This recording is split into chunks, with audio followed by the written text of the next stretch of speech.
எந்த குழந்தையும் நல்ல குழந்தைதான் மண்ணில் பிறக்கையிலே அவன் நல்லவனாவதும் தீயவனாவது யார் வளர்க்கறது இல்லையா? அன்னை வளர்ப்பது வளர்க்கணும். பிள்ளை என்னமா கம்ப்யூட்டர் விளையாடுறா, ஓ மொபைல்ல பிதுக்குறா ஒன்னே பிதிக்கிறவா, செத்தே பெறுவ, மானம் கெட்டு போயிரும் பாத்துக்க. இதனால நம்ம எச்சரிக்கை அடைந்திருக்கிறோம். நாம எத்தனை தடவை பேசலாம், செவிடங்காதுல ஊதுன சங்கு மாதிரி செல்லிருக்கு. இந்த அங்கிள் வந்தால் இப்படிதான் எங்களை திட்டிக்கிட்டே இருப்பாரு.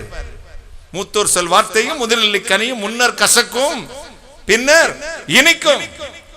மகளே போகாதடா, இந்த உலகம் உன்னை நாசப்படுத்தும். பொய்யான வார்த்தைகளை நம்பி மயங்கி விடாதே. வாட்ஸ்அப்ல பிதுக்காத, பேஸ்புக்ல போய் உன் போட்டோ போடாத, உன் அந்தரங்க காரியங்களை வெளிவிடாத. குடிச்சு வச்சுக்குவான், அப்புறம் நீ தப்பிக்கவே முடியாது. பாரு, அந்த கதறுதலை கேட்டு 3 நாள் என்னால தூங்க முடியல. முதல்ல சொன்னமே கேட்டியா? தொடாத, போகாத, அறிமுகம் இல்லாதோட பழகாத. எங்க வீட்டுல அன்பே இல்ல அங்கிள். அன்பு இல்லையா? 22 வயசு நாய் பண்ணி மாதிரி உன்னை வளர்த்துருக்கு. என்ன சேலை கட்டையோ, என்ன சுடிதார் கட்டையோ, என்ன டவுசர் கட்டையோ, என்ன பேண்ட் கட்டையோ இங்க கேட்கறான், வாங்கி கொடுக்குறாங்க. வாட்சா, பைக்கா, 1.5 லட்சத்துக்கு பைக்காங்க. அது என்ன பைக்கடா தம்பி? என்னது? எமக எபிசெட்டா? எபிசெட் பாரு கேட்கிறான். அம்மா தாலி மாலையை வச்சு கொடுக்குறா, அடுத்த நாளே மண்டை பிளந்து கிடக்காம பாத்துக்கோங்க. அதுவும் தாயை கூட்டிட்டு போக கூடாது, சேலை கட்டினவங்களை வைக்க கூடாது, சாரி கார்டே இல்லாத பைக் அவங்க அப்படி தூக்கி நிக்குது பாத்துக்கோங்க. அவங்க அங்க ஜீன் போட்டவங்களை தூக்கி உள்ள வச்சு அவங்க சரிஞ்சு வந்து ஒரு முதுகுல படுத்து கிடக்கணும். அப்படி சரிங்க.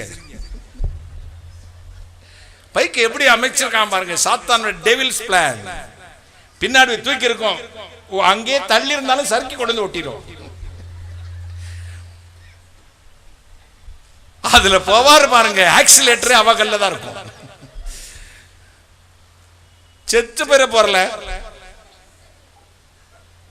அற்ப நிமிஷ ஆசை காட்டியே அக்கினி கடல் தள்ளுவானே, நீ உனக்கு சொந்தம் அல்லவே.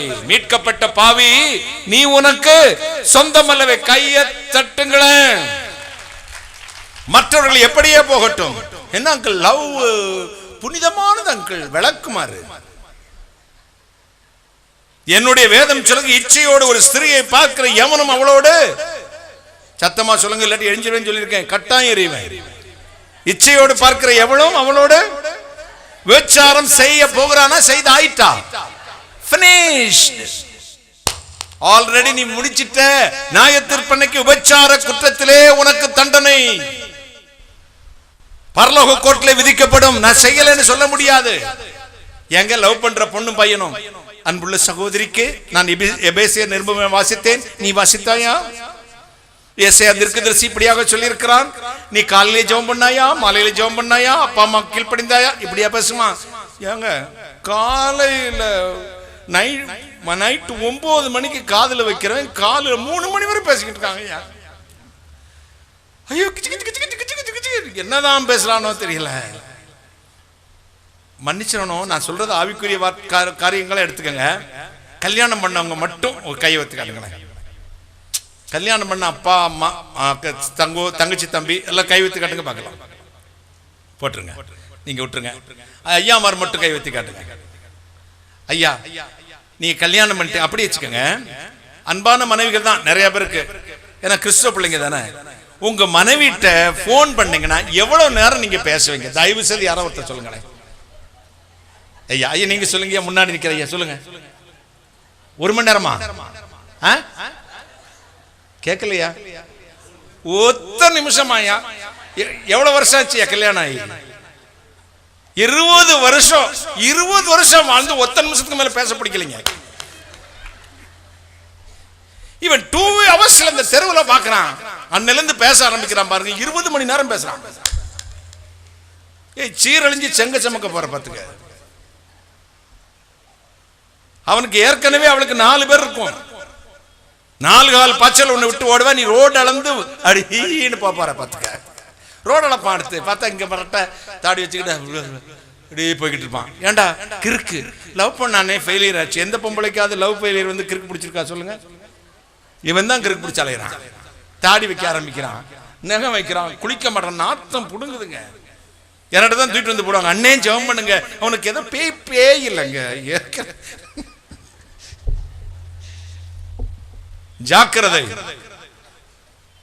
பெண் பிள்ளைகளுக்கு அப்பாவாக, அண்ணனாக, உன் தாய் மாமனா சொல்றேன், போனை கையில் எடுக்காது, பட்டன் போன் வாங்கி கொடுங்க. நான் எல்லாம் யூஸ் பண்ண விடாதீங்க. அப்புறம் பிரதர் ஐயா போத்தான் செய்யும். தயவு செய்து போன் தேவைதான், ஆனால் அதை நீ ஆள கற்றுக்கொள்ள வேண்டும். அந்த போன் ஒன்னு ஆளக்கூடாது, கைகளை தட்டி. அப்படி மனது இருக்குமானால், பலம் இருக்குமானால் பரவாயில்லை. ஆனா இல்லையே, எங்க மதுரைன்னு அடிக்கிறேன் அந்த டெலிபோன்ல, மதுரைன்னு 2 மீனாட்சி கோபுரம் வருது, அப்புறம் மதுரையில மகால் திருமலக்க மகர், அடுத்து 2 அசிங்கமா ட்ரெஸ்ஸே இல்லாத 2 பொம்பளை தான் வந்து நிக்கிறான். எங்களுக்கே இந்த கதின அந்த பயங்க சும்மாவையா விடுமா? சாதாரண ஒரு விஷயத்தை அசிங்கமான சைட்டுக்கு போன அவசியமே இல்லைங்க. தூத்துக்குடின்னு அடிச்சு பாருங்களேன். இன்னைக்கு நான் இப்ப செக் பண்ற, வீட்டுல போய் செஞ்சு பாருங்க. பாத்துறாத, தூத்துக்குடின்னு அடிச்சா கூட அந்த தூத்துக்குடியும் வரும், சேர்ந்து வருங்க. அழையாத விருந்தாளி, திறந்த வீட்டுக்குள்ள நாய் நுழையிறது மாதிரி வருது பாவம். கைகளை தட்டி இந்த பாவத்தை தான் சங்கருக்க வேண்டும். கைகளை தட்டி ஒரு அல்லேலூயா சொல்லுங்களேன். இந்த அருவருப்பை தூக்கி போட்டு மிதிக்க வேண்டும். நீ அந்த பாவத்தை செய்யக்கூடாது என்பதற்காகத்தான் கர்த்தருடைய கண்கள் நீதிமான்கள் மேல் நோக்கமாகவே இருக்குது. அல்லேலூயா. ஒரு அல்லேலூயா சத்தமா, சத்தமா அல்லேலூயா. ஒரு சின்ன எக்ஸாம்பிள் சொல்றேன். உடன் பிறந்த சகோதரனை பெத்த தகப்பனை விட எந்த ஆணையும், அது சித்தி பிள்ளை பெரியப்பா பிள்ளையா இருந்தாலும் சரி, ஒரு டிஸ்டன்ஸ் மெயின்டைன் பண்ணுங்க. இது அட்வைஸா சொல்றேன், பிரசங்கம் இல்ல. ஒரு அண்ணனா அதான் சொல்றேன், நான் தாய் மாமனா சொல்றேன். டிஸ்டன்ஸ் மெயின்டைன் பண்ணுங்க. எப்ப சறுக்கும்னே நமக்கு தெரியாது. அதே மாதிரி ஆண்களுக்கும் அதே தான். தாயை தவிர, தன் தங்கையை தவிர மற்றவங்களிடத்தில் ஒரு டிஸ்டன்ஸ் பண்ணுங்க, மெயின்டைன் பண்ணுங்க. ரொம்ப கொஞ்சம் குலாவாதீங்க. சொந்த கூட பிறந்த தங்கச்சியோட பேச மாட்டான், ஏதோ சொந்தக்கார தங்கச்சியா, தங்கச்சியை போட்டுட்டு வரேன், தங்கச்சியை பைக்ல கூட்டு போறேன், தங்கச்சியை கார்ல கூட்டிட்டு போறேன், தங்கச்சியை ஷாப்பிங் போறதுக்கு ஆள் இல்லைனா நான் துணைக்கு போறேன். உன் துணை தேவையில்லடா. உன்னை அறியாம உன் சப்கான்சியஸ் மைண்ட்ல ஏதோ ஒன்று உனக்கு இன்பத்தை கொடுக்கிறது. பெற்ற தாய்க்கு உப்பு வாங்கி கொடுக்க மாட்டேன், ஒரு மாத்திரை வாங்கி சுகருக்கு கொடுக்க மாட்டேன், கண்டவளுக்கும் கூட வாங்கி கொடுப்பான். பாத்துக்கங்க. அப்பமே சிந்திக்க, நிதானிக்கணும். இந்த பய போற ரூட்டு சரியில்லை, உலக்கையில் அடிச்சு விடணும். பாத்துக்கங்க. என்ன ஒரே பையன், 5 பெண்கள். இந்த உலகத்திலே அதிகமாய் அடிவாங்கன்னு நான் தாங்க. என் அம்மாவை போல அன்பான தாயை பார்க்க முடியாது, அதே மாதிரி என்னை அடிச்ச தாயும் உலகத்துல பார்க்கவே முடியாது. நான் நினைப்பேன், தாயா பேயா அப்படி செய்வேன் பாருங்க. குறும்பு, உங்க வீட்டு குறும்பு. நீ எல்லாம் என்னடா பாசில அப்பா, அப்படி ஒரு குறும்பு. எங்க அம்மா சொல்லுவாங்க, எல்லாம் சொல்லுவாங்க, என்னம்மா ஒத்த பிள்ளைய போட்டு எந்த அடிக்கிறீங்க? ஒத்த பிள்ளையா இருந்தா உலக்கைய வச்சு அடிச்சு தாங்க வளர்க்கணும். இன்றைக்கு தான் நினைக்கிறேன், எனக்கு ஆண்டு கொடுத்த நல்ல தாய்க்காக கர்த்தருக்கு ஸ்தோத்திரம். கைகளை தட்டி. என் தாயுடைய வளர்ப்பு இருக்கிறதே சால சிறந்தது. சின்ன வயதிலே எங்க அம்மா சின்ன வயதா இருக்கும் பொழுது தப்பு பண்ணிட்டா உப்புக்கல் எடுத்து போடுவாங்க, முழங்கால் போடுவாங்க, பெரம்பு ஒண்ணு வச்சிருப்பாங்க, வெள்ளாசி தள்ளிடுவாங்க. பாத்துக்க, பிரிச்சு எடுத்துருங்க பிள்ளைகளை. 3 வயது வரை குழந்தைகளை கொஞ்சி முத்தமிட்டு மார்பிலை அணைத்து வைத்து வளர்க்க வேண்டும். 3 வயதிலிருந்து 12 வயது வரை அடிமையை போலவே நடத்த வேண்டும். பாருங்கள், பெரம்பை கையாளாத இந்த பிள்ளைகளை பகைக்கிறான். 13 டீனேஜ் ஆரம்பிச்சிச்சு, தோளுக்கு வந்துருவான். தோளுக்கு வளர்ந்துட்டா யார் அவன்? தோளை ஃப்ரெண்ட் ஆக்கிறணும். வேற எவனையும் ஃப்ரெண்ட் பிடிக்க விட்டுறாதீங்க. அப்பா அம்மார்களே, நீங்களே ஃப்ரெண்ட் ஆயிருங்க. கைகளை தட்டி. சூப்பர்ல, அது ஐடியா நல்லா இருக்கா? டிப்ஸ் எழுதிக்கங்க. 3 வயது வரை குழந்தைய மார்பிலேயே அணைத்தது, சூடு விலக கூடாது, அப்படி கொஞ்சி குழாவி வளர்க்க வேண்டும். 3 to 12 வயது வரை அடிமையை போல நடத்த வேண்டும்.